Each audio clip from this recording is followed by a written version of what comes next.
আসসালামু আলাইকুম। বাংলাদেশে গত এক সপ্তাহ ধরে কার্যক্রম নিষিদ্ধ আওয়ামী লীগ, ছাত্রলীগ, যুবলীগ তাদের ঝটিকা মিছিলের যে পরিমাণ বেড়েছে, সেই পরিমাণ গত এক সপ্তাহে যে পরিমাণ মিছিল হয়েছে সেটা গত এক বছরে হয়েছে কিনা মোট করলে সন্দেহ আছে।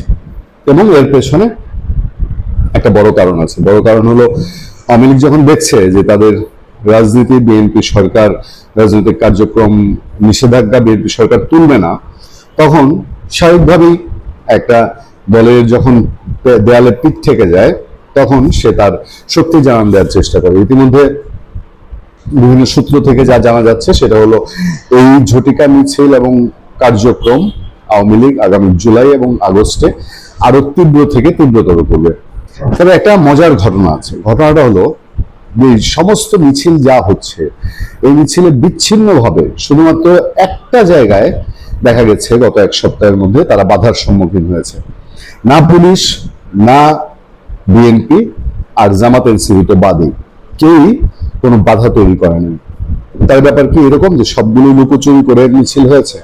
আমরা যদি প্রশ্ন তুলি যে না, হয়তোবা যেসব এলাকায় মিছিল হচ্ছে, ধরেন কেন্দ্রীয়ভাবে আওয়ামী লীগের নিষেধাজ্ঞা কেন্দ্রীয় বিএনপি সিদ্ধান্ত নিয়ে রেখেছে, কিন্তু স্থানীয়ভাবে একে অন্যের সাথে যদি সমন্বয়ের থেকে থাকে সেটাকে উড়িয়ে দেওয়া যায়।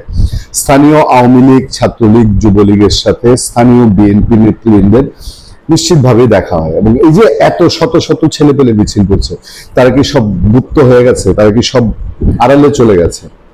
শুধু আওয়ামী লীগের সাথে বিএনপি না, কোনো কোনো ক্ষেত্রে জামাত ইসলামী এনসিপিরও সমঝোতা চলছে। মানে ঘরে ঘরে যুদ্ধ করার মতন পরিস্থিতি এখন বাংলাদেশে নাই, এবং ঘরে ঘরে যুদ্ধ কেউ লাগাবেও না।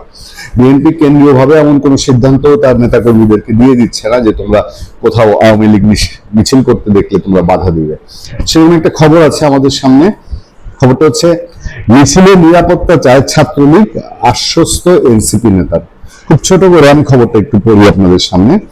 চট্টগ্রামে নিষিদ্ধ ছাত্রলীগের মিছিল করার ক্ষেত্রে নিরাপত্তা দেওয়ার বিষয়ে সংগঠনটির এক নেতার সঙ্গে এনসিপি নেতার হোয়াটসঅ্যাপে কথোপকথনের একটি ভিডিও ফেসবুকে ছড়িয়ে পড়েছে। এতে ওই ছাত্রলীগ নেতা এনসিপির সহ সাংগঠনিক সম্পাদক তাহাজ্জুদুল ইসলাম সাঈদের কাছে মিছিল বের করার বিষয়টি নিয়ে আলোচনা করেন। এ ব্যাপারে আশ্বস্ত করেন ওই এনসিপি নেতা। মানে এনসিপির সাথে সমঝোতা হয় এবং এনসিপি নেতা আশ্বস্ত করেছে যে ছাত্রলীগ মিছিল করলে কোনো ডিস্টার্ব করবে না। এবং এই রিপোর্টটাতে ইঙ্গিত আছে যে এনসিপির ওই নেতা ভবিষ্যতে আওয়ামী লীগ ছাত্রলীগ পুরোপুরি মাঠে নেমে গেলে সে তার নিরাপত্তা নিয়ে চিন্তিত এবং সে তার নিরাপত্তা চায়। গত 14 মে এনসিপির চট্টগ্রাম মহানগর কমিটি পুনর্গঠন করে নতুন আহ্বায়ক কমিটি ঘোষণা করা হয়। এতে তাহাজ্জুদুল ইসলামকে সহ সাংগঠনিক সম্পাদকের দায়িত্ব পদ দেওয়া হয়। তবে ওই কমিটিতে পকেট কমিটি হিসেবে আখ্যায়িত করে আরো কয়েকজন পদত্যাগ করেন। তবে যে ছাত্রলীগ নেতার সঙ্গে কথা হয় তার নাম পরিচয় জানাতে পারেননি তাহাজ্জুদ। চট্টগ্রাম বিশ্ববিদ্যালয়ের পড়ুয়া এনসিপি নেতার ফেসবুক আইডিতে পেশা হিসেবে লেখা রয়েছে প্রজেক্ট ম্যানেজার ব্র্যাক, তবে এখন সেই পদে নেই বলে জানিয়েছেন তিনি। ছোট্ট করে ঘটনাটা হচ্ছে যে, সম্প্রতি ফেসবুকে ভাইরাল হওয়া কথোপকথনে জনৈক ছাত্রলীগ নেতা বলেন, ব্রো, আপনাকে বারবার বিরক্ত করছি। রনি ভাইয়ের সঙ্গে, মানে নগর ছাত্রলীগের সাবেক সাধারণ সম্পাদক নুরুল আজিম রনি, জনি ভাই নগর ছাত্রলীগের সাবেক সাধারণ সম্পাদক গোলাম সামদানি জনি সঙ্গে কথা বলেছি। তারা কালকে ছাত্রলীগের মিছিলটা করতে বারণ করেছেন। কখন হবে আমি আপনাকে জানায় দেব, আপনি একটু তথ্য দিবেন। এবং এনসিপি নেতা যে ভয় পাচ্ছেন, এটা তার বক্তব্য থেকে একটা পরিষ্কার ধারণা পাওয়া যায়। এনসিপি নেতা বলছে, তবে নিজের ফেসবুক আইডি থেকে রোববার সন্ধ্যার দিকে এই বিষয়ে ব্যাখ্যা দিয়ে একটি ভিডিও প্রকাশ করেন ওই এনসিপি নেতা। তাতে তিনি দাবি করেন, আওয়ামী লীগ ও ছাত্রলীগের কোনো পর্যায়ে তার সঙ্গে কোনো যোগাযোগ নেই। একটি মোবাইল নম্বর থেকে তাকে প্রাণনাশের হুমকি দেওয়া হচ্ছিল।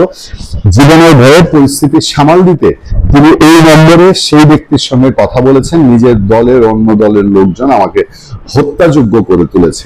মানে এনসিপির নেতারা রীতিমতো ভয়ে কাতর। আপনি চট্টগ্রামের এই সাংগঠনিক সম্পাদকের কথা কি বলবেন?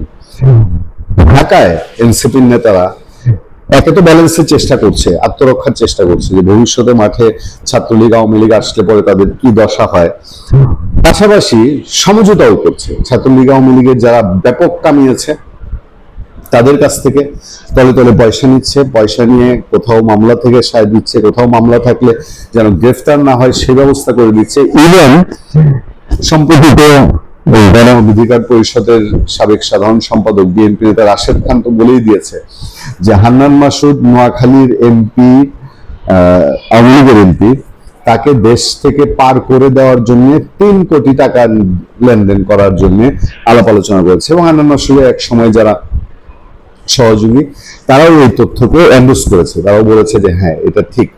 মনে হচ্ছে এখন দিন যত ঘনাবে বাধা সৃষ্টির বিষয়টি বিএনপির দিক থেকে সাংগঠনিকভাবে করা খুব বিপজ্জনক।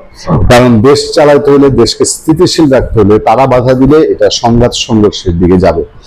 ফলে কোনো না কোনো ভাবে আপোষে রেখে, আবার দেখছি না এরকম একটা সিচুয়েশনে রেখে আওয়ামী লীগকে মাঠে ছেড়ে দেওয়া ছাড়া বিএনপির সামনে কি আদতে আর কোনো পথ খোলা আছে? ভালো থাকবেন, সুস্থ থাকবেন। আপনাদের সাথে আমি আতিক রহমান, পূর্ণিয়া।